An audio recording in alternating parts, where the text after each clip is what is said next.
Lei orçamentária anual recebe quase 450 emendas dos parlamentares. Nova equipe econômica de Dilma Rousseff promete corte de despesas e meta fiscal. Deputados de oposição questionam o possível reajuste salarial dos ministros do STF e Procurador-Geral da República. E na edição do Bom Dia de hoje você também vai ver. A Assembleia Legislativa firma parceria com a Associação Comercial do Amazonas para retomar o projeto Estimular. O programa Bom Dia desta sexta-feira, dia 28 de novembro de 2014, está no ar.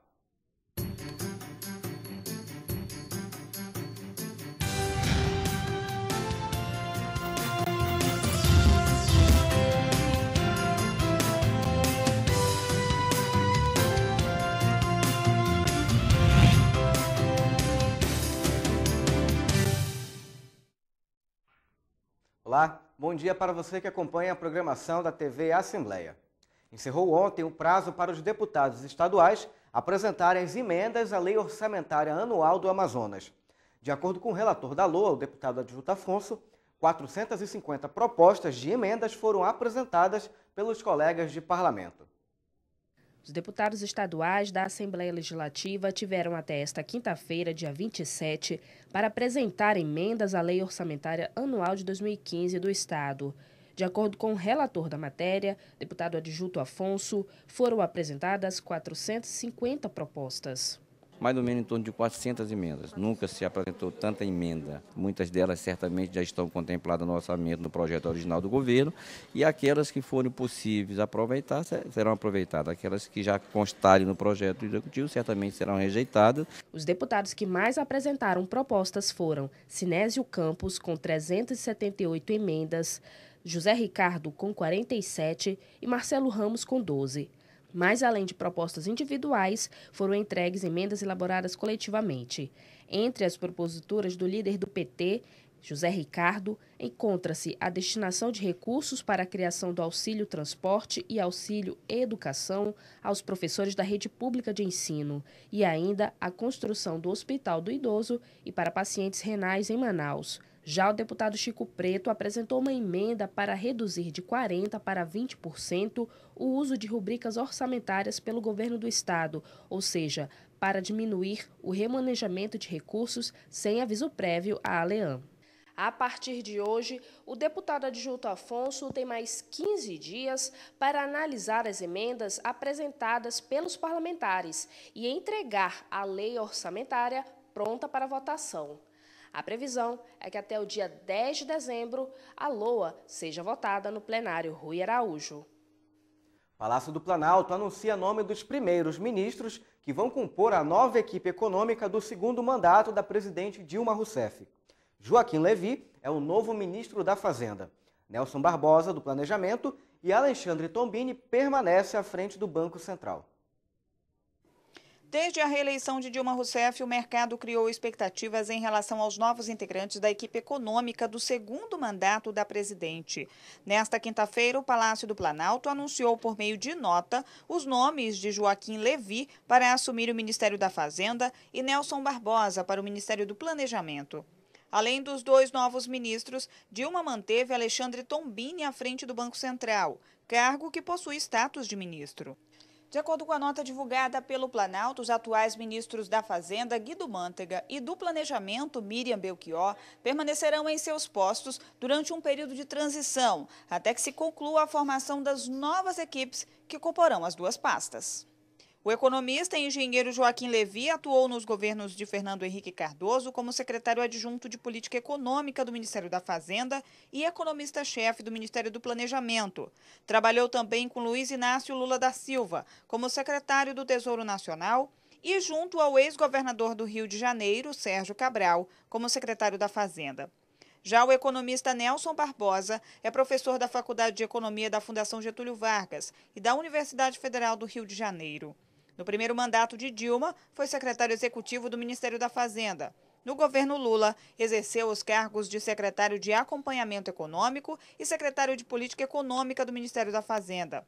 Joaquim Levy, durante coletiva à imprensa, falou em cortes de despesas e fixou a meta fiscal de 1,2% do PIB para 2015 e de ao menos 2% em 2016. Nelson, por sua vez, disse que dará continuidade à melhoria da eficiência dos gastos públicos por meio da modernização da gestão. O possível reajuste nos salários dos ministros do Supremo Tribunal Federal e do Procurador-Geral da República foi tema de pronunciamento do deputado Marcelo Ramos. Para o parlamentar, é preciso fazer um controle dos gastos públicos. O aumento deve gerar um impacto de R$1 bilhão aos cofres públicos. Na última quarta-feira, dia 26, a Comissão de Finanças e Tributação da Câmara Federal aprovou os projetos que aumentam os salários dos ministros do Supremo Tribunal Federal e do Procurador-Geral da República. A alta é de 22%, sai dos atuais R$ 29.400 para quase R$ 36 mil. Outros projetos prevêem reajuste salarial para presidente e vice-presidente da República, para os ministros de Estado e os quase 600 integrantes da Câmara Federal. Uma proposta aumenta o salário de todos em R$ 7 mil. Sairia dos atuais R$ 26.700 para quase R$ 34 mil. O outro projeto iguala os contra-cheques aos dos ministros do STF, ou seja, R$ 35.900. Caso a proposta com o menor valor seja aprovada, o impacto anual é de R$ 57 milhões para os cofres públicos. Na sessão plenária desta quinta-feira, o líder do PSB, Marcelo Ramos, alertou que o impacto pode ser muito maior, devido ao efeito cascata no salário de assessores, parlamentares das Assembleias Legislativas e câmaras municipais e nas cúpulas do Judiciário e do Ministério Público. Nós não podemos extrair que o Brasil vive um momento de aperto, um momento que vai exigir sacrifícios do povo brasileiro para reequilibrar as contas públicas que estão em absoluto desequilíbrio. Não pode o Poder Legislativo, o Poder Executivo, o Poder Judiciário cobrar sacrifícios do povo brasileiro sem fazer os seus.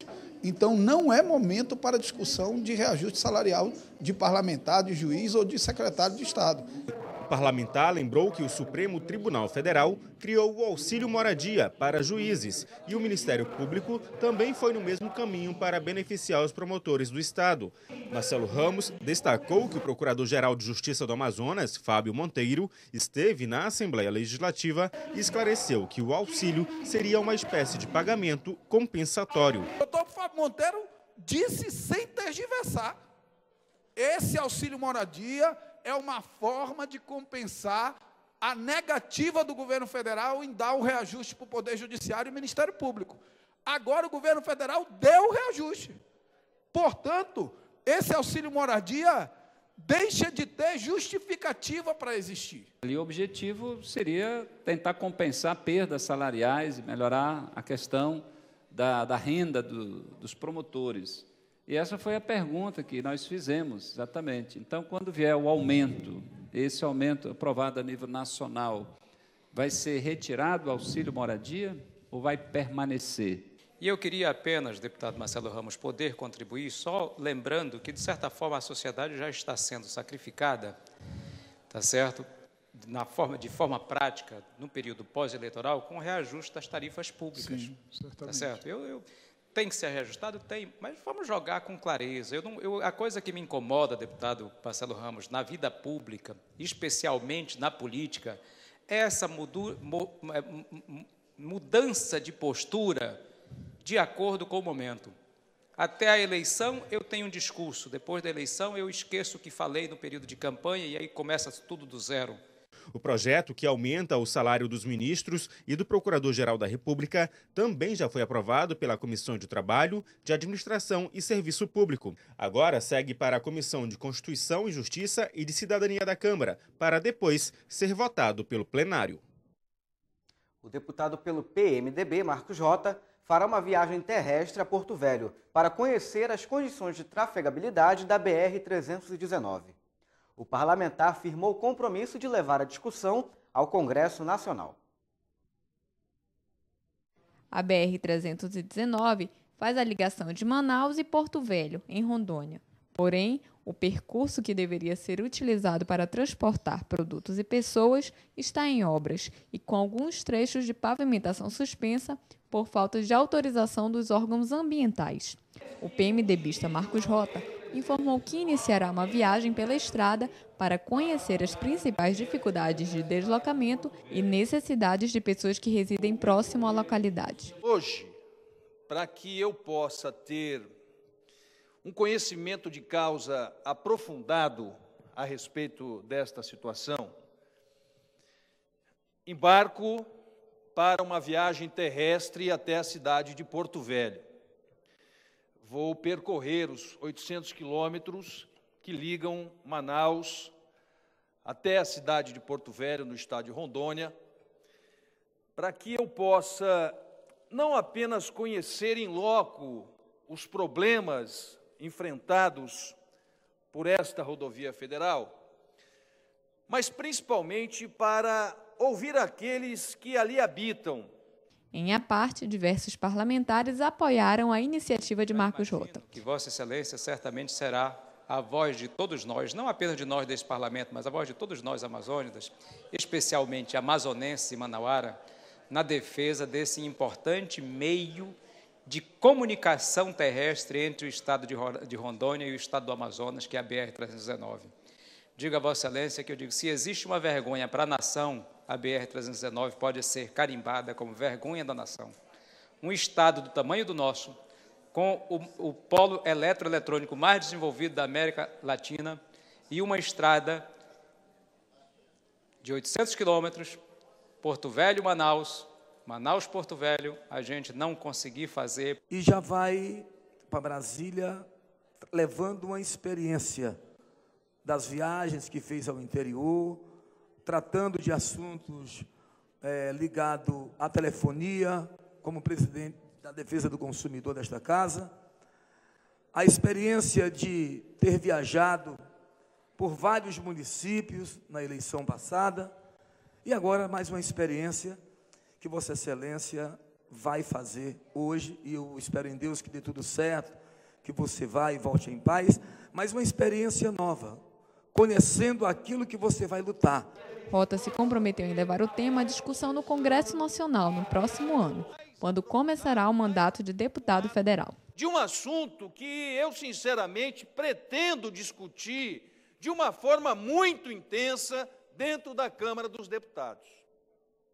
Nós já perdemos uma grande oportunidade no passado de termos a concretização da BR-319, quando tivemos, inclusive, o ministro dos Transportes, senador pelo estado do Amazonas.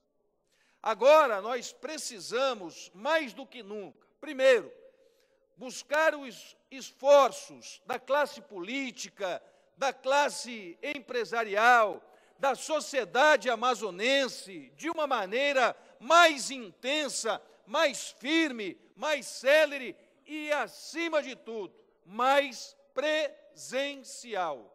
Para a deputada Conceição Sampaio, a revitalização da estrada trará progresso e gerará mais empregos no Amazonas. A gente vê hoje uma discussão muito grande em relação à reestruturação do polo industrial de Manaus, que tem tudo a ver com essa experiência que Vossa Excelência vai vivenciar no dia de hoje. Nós temos, e certamente é algo muito importante para o estado do Amazonas, como para a Amazônia de um modo geral, para o nosso país, o modelo Zona Franca de Manaus. Só que, se a gente não olhar também os gargalos que temos e continuaremos tendo, nós vamos ter uma prorrogação de mais 50 anos, mas não vamos reproduzir, através dessa prorrogação, a geração de mais empregos para o nosso povo. Outro ponto discutido foi a manutenção das áreas de floresta próximas à rodovia. Nós teremos uma economia, deputada Conceição, de média de 12 a 18 dias para 5 dias. E olha que, tirando combustível e grãos, tudo é mais viável pela BR-319. E não há a justificativa do impacto ambiental, porque nós temos, deputado Marcos Rota, 7 unidades de conservação implantadas, que é no eixo central da estrada, porque tanto para o lado de Porto Velho, quanto até passando o Careiro Castanho, a estrada está transitável. E nesse eixo nós temos 7 unidades de conservação instaladas e funcionando. Dos 800 quilômetros de estrada, aproximadamente 400 precisam ser restaurados. 47 municípios ficaram sem repasse do governo federal por conta de inadimplência das prefeituras em 2014. Para tentar resolver essa situação, a CEINFRA abriu a Semana de Regularização de Convênios. A meta é mapear os entraves técnicos para que as cidades possam receber os investimentos em 2015. A Semana de Regularização de Convênios é uma ação do Governo do Estado por meio da Secretaria Estadual de Infraestrutura, CEINFRA. O mutirão está sendo realizado na Secretaria, localizada na Zona Leste, desde o último dia 24. O objetivo da ação é mapear irregularidades nas prefeituras, que vai desde finanças, engenharia, jurídico até prestação de contas, no intuito de buscar soluções para que os prefeitos possam inscrever as cidades no convênio 2015. Pelo menos 22 municípios já enviaram representantes à sede do órgão. Somente este ano, o governo liberou mais de 149 milhões em convênios para os municípios, dos quais somente 10 milhões ainda não foram pagos pela pasta. Segundo o relatório de movimentações financeiras do portal do governo, as cidades que receberam os maiores investimentos este ano foram Fonte Boa, Itacoatiara, Juruá, seguido de Borba e Envira. No ano passado, 47 prefeituras do interior começaram 2014 impedidas de firmar convênios com a União. Em 2013, apenas 20 das 61 prefeituras do Amazonas conseguiram os recursos. E veja a seguir, a Assembleia firma parceria com a Associação Comercial do Amazonas para retomar o projeto Estimular. E o deputado Tony Medeiros diz ser a favor da integração dos governos para pôr fim aos lixões no estado. Não saia daí, voltamos já.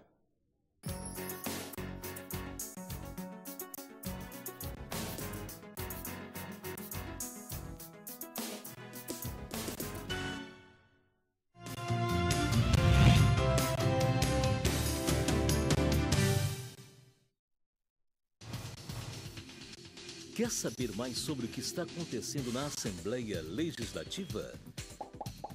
Acompanhe seu deputado também pelo site, onde você encontra a agenda de eventos, notícias do parlamento e muito mais. Acesse www.ali.am.gov.br. Assembleia Legislativa, cuidando da nossa gente.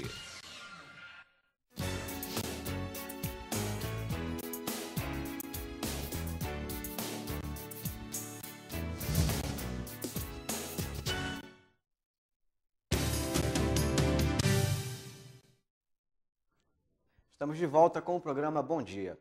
Encontro de Gestão Ambiental Integrado debate adequações de aterros sanitários e define acordo para licenciamentos no Amazonas. Para o deputado Tony Medeiros, é preciso integrar as ações dos governos para pôr fim aos lixões no estado. Entre os assuntos debatidos no evento estão o desenvolvimento de políticas públicas de educação ambiental e a erradicação dos lixões. Pela Lei 12.305 de 2010, desde agosto, todas as cidades do país devem possuir aterros sanitários. O não cumprimento da medida acarreta uma multa de até 50 milhões de reais aos prefeitos que não se adequarem às regras. A legislação coloca o município com responsabilidade exclusiva, mas o Estado do Amazonas tem cooperado e colaborado para que os municípios enfrentem esse desafio. Também foram discutidas questões como prevenção do desmatamento e cadastro ambiental rural. Segundo o presidente do FOPS-AM, um acordo de cooperação técnica está sendo feito para a efetivação de licenças ambientais no interior do estado. A degradação, as áreas antropizadas, elas ficam no final, na ponta, no município. Então, é o município que sofre com o impacto ambiental, não é o estado. Então, isso vai ser de grande feito, vai ser de grande valia para as secretarias. Nós já temos uma secretaria que já assinou o acordo com a SDS, o IPAAM, que é a Secretaria de Meio Ambiente de Manaus. Agora nós vamos estar assinando a Secretaria de Presidente Figueiredo, é a segunda secretaria que vai estar assinando, né, para licenciar nos municípios. E nós temos mais umas 5 secretarias prontas para assinar o acordo de cooperação técnica para fazer o licenciamento nos municípios. Para o deputado Tony Medeiros, é importante que haja integração entre governo do Estado e prefeituras para garantir o cumprimento da lei. Terminou o prazo no dia 2 de agosto. Não poderia ter nenhum lixão em nenhuma das cidades do Brasil. Infelizmente, o Amazonas não cumpriu nenhum por cento, nenhuma cidade. Isso é lamentável. Agora, parabéns ao governo do Estado do Amazonas que toma essa iniciativa. Vai pegar na mão, unir as forças junto com as prefeituras, dessa forma, se Deus quiser, resolver essa questão, que é uma questão de calamidade pública. O presidente em exercício, Michel Temer, do PMDB, vetou a prorrogação do prazo por mais 4 anos, portanto até 2018, para o fim dos lixões e elaboração dos planos de gestão de resíduos sólidos municipais e estaduais. A Assembleia Legislativa firma parceria com a Associação Comercial do Amazonas para retomar o projeto Estimular. O programa vai oferecer atividades para melhorar a qualidade de vida dos idosos. Na tarde desta quinta-feira, na sede da Assembleia Legislativa, o deputado adjunto Afonso reuniu-se com o presidente da Associação Comercial do Amazonas e membros do projeto Estimular. O objetivo é firmar parceria entre as duas instituições para a retomada do programa, que oferecia atividades diversas para melhorar a qualidade de vida dos idosos. Já está em Manaus há muito tempo. É um braço da associação comercial e que estava fadado a ser desativado. Então nós estamos hoje aqui com o presidente da ACA, com as pessoas que têm interesse nesse projeto, para que a gente possa dar continuidade, que a Assembleia seja parceira também nisso aí. Estamos aqui com o Arnoldo, com o representante, que é a pessoa também da nossa área de saúde, e que a gente possa junto somar força para que essas pessoas não possam ficar desamparadas. Continue com esse trabalho e a Assembleia certamente vai participar. O presidente da ACA, Ismael Bicharra, explica que o projeto foi interrompido por problemas administrativos. Por uma questão de administração, as senhoras que comandavam não tiveram umas condições de continuar. E isso, como eu falei, nos deixou bastante triste. E a gente acredita que com esse pontapé do deputado criando uma administração e nós entrando com toda a participação estrutural, nós vamos conseguir retomar esse trabalho e deixar um pouquinho que seja essas senhoras numa idade mais avançada felizes. A aposentada Sandra Assis fez parte do projeto e conta o quanto já se beneficiou com ele. Quando você se aposenta, fica em casa, aparecem logo as doenças, né? Então lá, além disso, ainda tinha uma renda, porque elas aprendiam pintura em tecido, crochê, vagonite, ponto cruz e outros tipos de trabalhos, né? Outro tipo de artes. Então, além disso, ainda aumentava a renda delas. Aproximadamente 50 idosos eram beneficiados pelo programa. O professor da Faculdade de Tecnologia, Johnson Moura, será homenageado na Assembleia Legislativa. A iniciativa é do deputado Davi Almeida e faz referência ao prêmio concedido ao educador no 9º Congresso Internacional de Bioenergia, realizado em São Paulo. A homenagem da Assembleia Legislativa do Estado concedida ao professor Johnson Moura é um reconhecimento ao prêmio que o educador recebeu durante o 9º Congresso Internacional de Bioenergia, o maior do segmento, realizado no mês de outubro em São Paulo. O pesquisador recebeu o certificado de trabalho destaque com o estudo intitulado Modelagem e Simulação dos Processos de Bioconversão de Biomassas Regionais para a Produção de Energia e Biogás, Biofertilizantes e Adubo Orgânico no setor agroindustrial brasileiro, dando ênfase à utilização de biomassas existentes em nosso estado, como o caroço do açaí, a casca da banana, castanha do Amazonas e o cupuaçu. Ao invés da comunidade ribeirinha comprar um botijão de gás, você tem um fogão de 2 bocas, como já está sendo feito o estudo de caso, coloca essas cascas de frutas no biodigestor e substitui o botijão de gás pelo biodigestor para a produção de biogás. A iniciativa da moção foi do deputado Davi Almeida e está marcada para o dia 3 de dezembro. O diagnóstico precoce do câncer de próstata por meio do Sistema Único de Saúde agora é garantido por lei. As unidades de saúde da rede pública são obrigadas a fazer a detecção da doença por critério médico, sempre que o procedimento for considerado necessário. Para o deputado Vicente Lopes, que também é médico, A medida pode garantir a sobrevida de muitos pacientes. A Lei 13.045 foi publicada no Diário Oficial da União na última quarta-feira.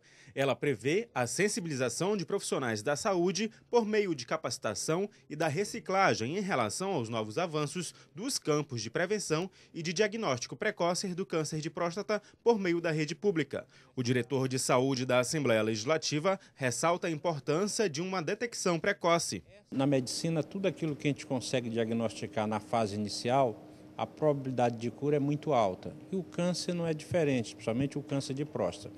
E estamos chamando a atenção porque existe uma previsão de um aumento geométrico do número de câncer de próstata no Brasil. A cura é muito mais do que 90% quando você faz um diagnóstico na sua fase inicial. E as doenças da próstata não é só câncer, nós temos as inflamações que a gente chama de prostatite, nós temos a hipertrofia prostática, que é o aumento da próstata, cuja a consequência é uma alteração do fluxo urinário, chegando até mesmo a obstruir a urina. Tudo isso acontece com a próstata. Para o deputado pelo PMDB Vicente Lopes, é um sonho de todo médico identificar uma doença maligna no início. Dessa forma, as chances de cura são maiores. O parlamentar também lembrou que já existem outras leis nos mesmos moldes para detectar doenças de forma precoce, mas na prática é um pouco diferente. Na verdade, nós temos isso para o câncer de colo de útero, nós temos, seja para todas as patologias, para a questão do acompanhamento do pai nas enfermarias na hora do nascimento do seu filho, mas na prática nós lamentavelmente não temos isso. Nós, quando solicitamos o preventivo e lá vem o diagnóstico de um câncer de colo uterino que nós encaminhamos para o hospital de referência, lamentavelmente passa-se meses até anos para que se possa ter o início do tratamento daquela doença, então, portanto, tirando todos os meios de se tratar aquilo que poderia ser tratado no início. Segundo o Instituto Nacional do Câncer no Brasil, o câncer de próstata é o segundo mais comum entre os homens. Em números absolutos, é o 6º tipo mais comum no mundo e o mais prevalente no sexo masculino, aproximadamente 10% do total. A estimativa é que até o fim deste ano, quase 68 mil novos casos de câncer de próstata sejam registrados no Brasil. A Prefeitura de Manaus registrou neste ano, de janeiro até novembro, mais de 1.100 casos de HIV e AIDS. O número já é maior que todas as ocorrências em 2013. Os dados divulgados às vésperas do Dia Mundial de Combate à AIDS colocam autoridades e a população em alerta. De acordo com dados da Secretaria Municipal de Saúde da capital, de janeiro a novembro, a Prefeitura registrou 1.102 casos de HIV e AIDS. O número já é maior do que todas as ocorrências de 2013. A faixa etária com maior número de casos registrados continua sendo a população jovem e economicamente ativa, entre 20 e 34 anos. Porém, há registro de aumento na faixa etária de 15 a 19 anos. O gênero masculino ainda é o mais acometido.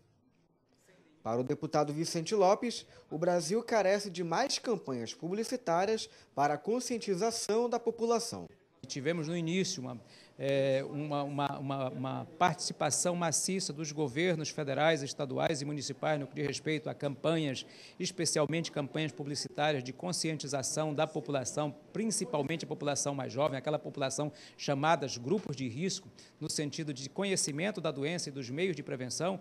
Nós tivemos uma redução. Nos últimos tempos, se você observar, a gente praticamente ouviu desaparecer da mídia as campanhas de conscientização, de informação da sociedade, principalmente para a população mais jovem, da necessidade de se fazer a prevenção desta doença que ainda é mortal para aqueles que a adquirem, porque não há tratamento específico para a doença. O Parlamento Estadual abraçou a causa e irá promover, em parceria com a Fundação Alfredo da Mata, um dia dedicado à realização de testes de HIV e sífilis, junto aos servidores e dependentes.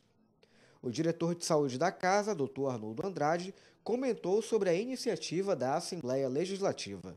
Estaremos chamando a atenção de todos os nossos colaboradores no sentido de fazer um teste para saber se houve um contato com o vírus da AIDS, fazer um teste para saber se houve contato com o vírus, o parasita da sífilis, para poder fazer o tratamento precoce. Esse é o nosso grande objetivo. E por trás disso tudo, trazer a educação, usar camisinha, tá certo? Ter uma relação saudável, porque isso é possível.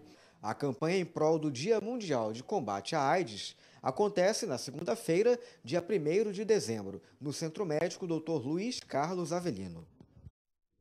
E veja agora o que foi destaque no programa Bom Dia de hoje. Lei orçamentária anual recebe quase 400 emendas dos parlamentares. Nova equipe econômica de Dilma Rousseff promete corte de despesas e meta fiscal. Deputados de oposição questionam o possível reajuste salarial dos ministros do STF e do Procurador-Geral da República. E mais, a Assembleia Legislativa firma parceria com a Associação Comercial do Amazonas para retomar o projeto Estimular. E o programa Bom Dia de hoje termina aqui. Você que ficou conosco até agora, muito obrigado pela sua audiência e uma ótima sexta-feira.